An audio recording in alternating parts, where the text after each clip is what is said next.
Hello students, इस video में हम अध्याय 2 अम्ल, क्षारक एवं लवण में से 20 MCQs यानी मल्टीपल चॉइस क्वेश्चंस को डिस्कस करेंगे।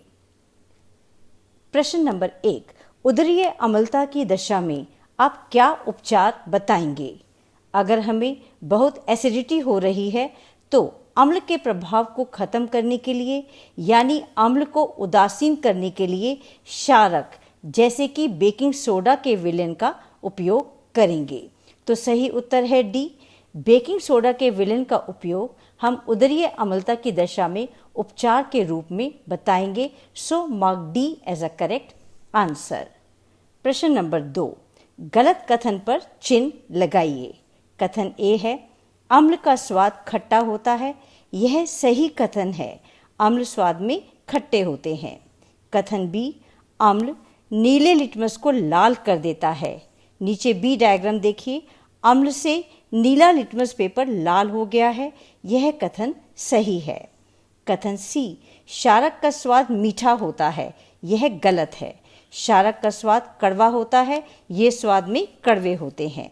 कथन डी पर आइए, क्षारक लाल लिटमस का रंग नीला कर देता है। इसे आप चित्र डी में देख सकते हैं। यह सही कथन है, क्षारक लाल लिटमस को नीला कर देता है। तो चारों कथनों में से कथन सी गलत है। So mark C as a correct answer. प्रश्न नंबर 3, जिंक पर तनु सल्फ्यूरिक अम्ल की अभिक्रिया से उत्पन्न गैस। चित्र में देखिए, दानेदार जिंक के टुकड़ों के साथ तनु सल्फ्यूरिक अम्ल को डालने पर हाइड्रोजन गैस बन रही है। अब कथन ए को पढ़िए, यह गैस वायु से भारी होती है। नहीं, यह गलत है। हाइड्रोजन गैस वायु से हल्की होती है और ऊपर की ओर उठती है। कथन बी, साबुन के घोल में बुलबुले बनाती है। आप चित्र में पॉइंट बी को नोट कीजिए, हाइड्रोजन से भरे साबुन के बुलबुले बन रहे हैं। सो यह कथन हाइड्रोजन गैस के बारे में सही कथन है।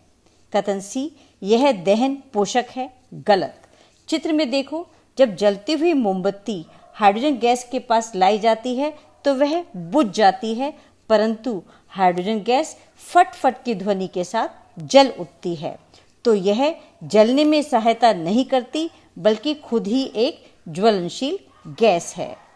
कथन डी, प्रकृति में क्षारकीय है। यह भी गलत है। हाइड्रोजन गैस प्रकृति में अम्लीय होती है। तो उत्पन्न गैस हाइड्रोजन के बारे में कथन बी सही है। यह साबुन के घोल में बुलबुले बनाती है। बाकी सभी कथन गलत हैं। So mark B as a correct answer. प्रश्न नंबर 4, सही कथन पर चिन्ह लगाइए। कथन ए, नाइट्रिक अम्ल नीले लिटमस का रंग लाल कर देता है। यह कथन सही है, क्योंकि कोई भी अम्ल नीले लिटमस को लाल कर देता है तथा क्षार लाल लिटमस को नीला। अब कथन बी तथा कथन डी को पढ़िए। कथन बी में एसिटिक अम्ल लाल लिटमस का रंग नीला कर देता है। यह गलत है। तथा कथन डी, मैग्नीशियम हाइड्रोक्साइड जो एक क्षारक है का लाल लिटमस का कोई प्रभाव नहीं होता। यह भी गलत कथन है। कथन सी को ध्यान से देखिए, साबुन सफेद कपड़े पर सब्जी के धब्बों का रंग पीला कर देता है। यह गलत है। सब्जी के धब्बों में हल्दी होती है और साबुन में होता है क्षार। हल्दी क्षार के साथ भूरा लाल रंग देती है, ना कि पीला। तो कथन सी गलत है। तो सही उत्तर है ए। सिर्फ कथन ए सही है। So mark A as a correct answer. Nitric अम्ल नीले लिटमस का रंग लाल कर देता है। अब प्रश्न 5 पर आइए, इनमें से कौन सा हाइड्रोजन गैस बनाने के लिए जिंक से अभिक्रिया नहीं करता? अम्ल तथा क्षार दोनों जिंक से क्रिया कर हाइड्रोजन गैस बनाते हैं, लेकिन लवण जिंक के साथ अभिक्रिया कर हाइड्रोजन गैस नहीं बनाता है। तो चारों में से ए, तनु सल्फ्यूरिक अम्ल, बी, सोडियम हाइड्रोक्साइड विलयन, सी, हाइड्रोक्लोरिक अम्ल तथा डी, कॉपर सल्फेट विलयन में से कॉपर सल्फेट विलयन लवण है और जिंक से क्रिया कर हाइड्रोजन गैस नहीं बनाता। सो correct answer is D, mark D. प्रश्न नंबर 6, यहाँ आपको कॉलम 1 को कॉलम 2 के साथ मिलान करना है। कॉलम 1 में यौगिकों के नाम सूत्रों के रूप में और कॉलम 2 में उनके भौतिक नाम दिए गए हैं। मैच कीजिए। कॉलम 1 का नंबर 1 यौगिक है सोडियम कार्बोनेट Na2CO3 10 जल के अणु के साथ। इसका भौतिक नाम है धोने का सोडा, जो कॉलम 2 का डी पॉइंट है। नेक्स्ट नंबर 2 यौगिक कॉलम 1 कैल्शियम सल्फेट CaSO4 आधे जल के अणु के साथ। यह मैच करता है ए प्लास्टर ऑफ पेरिस के साथ। नंबर 3 यौगिक है सोडियम हाइड्रोजन कार्बोनेट NaHCO3। इसका भौतिक नाम मैच कर रहा है कॉलम 2 के बी के साथ। यह बेकिंग सोडा है। एंड नंबर 4 यौगिक है कैल्शियम ऑक्सीक्लोराइड CaOCl2, जिसका भौतिक नाम मैच कर रहा है सी के साथ विरंजक चूर्ण। तो नीचे दी गई सही ऑप्शन है नंबर 1। फर्स्ट मैच कर रहा है डी के साथ, सेकंड ए के साथ, थर्ड बी के साथ एंड फोर्थ मैच कर रहा है सी के साथ। सो करेक्ट आंसर इज 1, मार्क 1। प्रश्न नंबर 7, सही कथन पर चिन्ह लगाइए। कथन ए, चूने का पत्थर, चौक और संगमरमर तीनों कैल्शियम कार्बोनेट के विभिन्न रूप हैं। यह सही कथन है। ये तीनों ही CaCO3 यानी कैल्शियम कार्बोनेट के रूप हैं। कथन बी, चित्र बी को देखो। कैल्शियम कार्बोनेट तनु हाइड्रोक्लोरिक अम्ल के साथ अभिक्रिया करके कार्बन डाइऑक्साइड गैस यानी CO2 गैस बनाता है। यह बिल्कुल सही कथन है। और अब देखिए कथन सी, कार्बन डाइऑक्साइड चूने के पानी में से गुजरने पर उसे दूधिया बना देती है। यह भी सही कथन है। चित्र सी में देखें, चूने का पानी दूधिया रंग का हो गया है जब उसमें से कार्बन डाइऑक्साइड गैस गुजर रही है। तो तीनों कथन यहाँ पर सही हैं, इसलिए करेक्ट आंसर इज डी। उपयुक्त सभी कथन सही हैं। So mark D as a correct answer.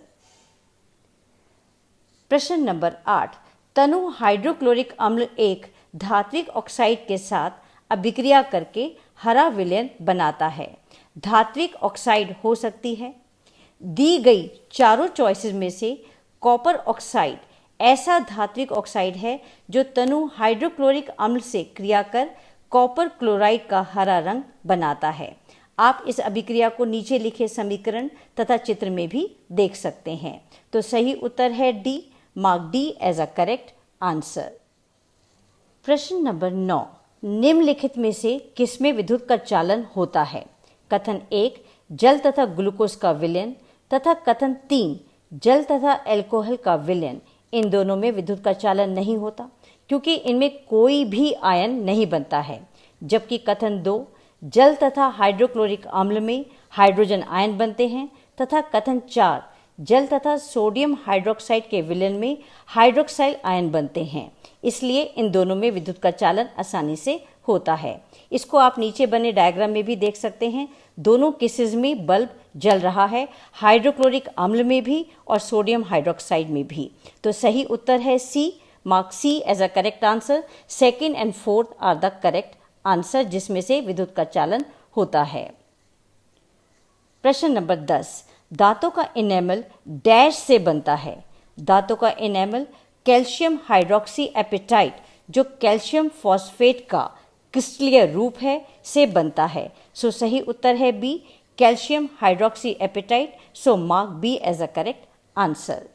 प्रश्न नंबर 11, अम्लीय वर्षा में जल के पीएच का मान। जब वर्षा के जल का पीएच का मान 5.6 से कम होता है तब वह अम्लीय वर्षा कहलाती है। So correct answer is a, अम्लीय वर्षा में जल के पीएच का मान 5.6 से कम होता है। So mark A as a correct answer. प्रश्न नंबर 12, कॉलम 1 को कॉलम 2 से मिलाइए तथा सही विकल्प को चुनिए। कॉलम 1 का पॉइंट नंबर 1, खट्टा दही, यह मैच कर रहा है कॉलम 2 के सी के साथ। खट्टा दही में लैक्टिक अम्ल होता है। नाउ कॉलम 1 पॉइंट 2, चींटी का डंक, इसका मैच है डी ऑफ कॉलम 2। मिथेनोइक अम्ल होता है चींटी के डंक में। कॉलम 1.3, टमाटर, टमाटर में ऑक्सैलिक अम्ल होता है जो कॉलम 2 का पॉइंट नंबर ए है। अब कॉलम 1.4, इमली, इमली में टार्टरिक अम्ल प्रेजेंट होता है, जो है point number B of column 2। So सही ऑप्शन है C. 1 matches with C, 2 matches with D, 3 matches with A and 4 matches with B. So mark कीजिए सी ऑप्शन को। प्रश्न नंबर 13, सही कथन चुनिए। कथन ए, प्रबल अम्ल में हाइड्रोजन आयन की संख्या अधिक होती है। बिल्कुल सही है। जितने ज़्यादा हाइड्रोजन आयन्स होंगे उतना ही प्रबल अम्ल होगा। कथन बी, जठर रस का पीएच मान 1.2 होता है। यह भी सही कथन है। जठर रस जो अमाशय से निकलता है उसका पीएच 1.2 होता है। कथन सी, उदासीन विलेन का पीएच मान 7 तथा क्षारीय माध्यम का पीएच मान 7 से अधिक होता है। यह भी सही है। आप इसको नीचे दिए गए चित्र में देख सकते हैं। 0 से 6.9 पीएच तक अम्ल है, 7 पीएच का उदासीन है तथा 7.1 से 14 तक क्षारीय प्रकृति के होते हैं विलयन। सो ऊपर दिए गए सभी कथन सही हैं। सो सही ऑप्शन है डी। उपयुक्त सभी कथन सही हैं। So mark D as a correct answer. प्रश्न नंबर 14, प्लास्टर ऑफ पेरिस एक सफ़ेद चूर्ण है जो जल मिलाने पर डैश कठोर पदार्थ में परिवर्तित हो जाता है। नीचे लिखी क्रिया को देखिए। कैल्शियम सल्फेट आधे जल के साथ, जो प्लास्टर ऑफ पेरिस का सूत्र है, जब 1.5 जल के अणु से क्रिया करता है तो कैल्शियम सल्फेट 2 जल के अणु के साथ, जो जिप्सम का सूत्र है, बनाता है। सो सही उत्तर है सी। कैल्शियम सल्फेट 2 जल के अणु के साथ कठोर पदार्थ बनता है जब प्लास्टर ऑफ पेरिस में जल मिलाया जाता है। So mark C as a correct answer. प्रश्न नंबर 15, बेकिंग पाउडर बनाने में उपयोग लाने वाले रासायनिक पदार्थ हैं। नीचे चित्र में देखें। बेकिंग पाउडर बेकिंग सोडा तथा टार्टरिक अम्ल को मिलाने से बनता है। सो सही उत्तर है सी। बेकिंग पाउडर बनाने के लिए सोडियम हाइड्रोजन कार्बोनेट तथा टार्टरिक अम्ल उपयोग में लाया जाता है। So mark C as a correct answer. Question number 16, निम्नलिखित में से कौन सा कथन असत्य है? कथन ए, विरंजक चूर्ण का उपयोग पीने वाले पानी को जीवाणु मुक्त बनाने के लिए किया जाता है। यह सही कथन है।